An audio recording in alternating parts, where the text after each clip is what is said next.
How to make mosquito repellent. If you're looking for long-lasting adult protection against mosquitoes while hiking or camping, scientific studies say you can't do better than formulations containing DEET, a form of diethyl methybenzamide. However, DEET is not recommended for children and many people would rather use a compound based on natural ingredients. With a little experimentation, you can make mosquito repellent in your own kitchen. Things you'll need: 10 drops essential oil such as vanilla, tea tree, geranium, carrot, peppermint, lemongrass or eucalyptus.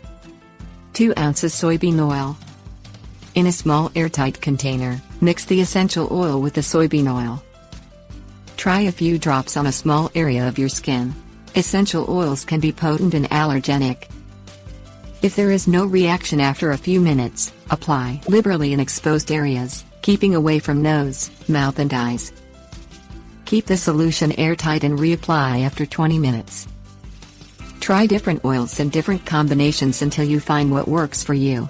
Some people are naturally less attractive to mosquitoes than others and do not require much protection. Tips. Warnings.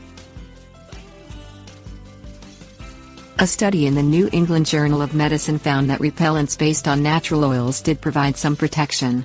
The problem was that the protection did not last long. The secret to using natural oils as insect repellents is to reapply every 20 minutes, the period of time that the study found the oils to be effective.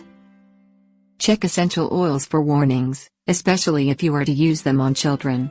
Not all essential oils are suitable for children and some are harmful.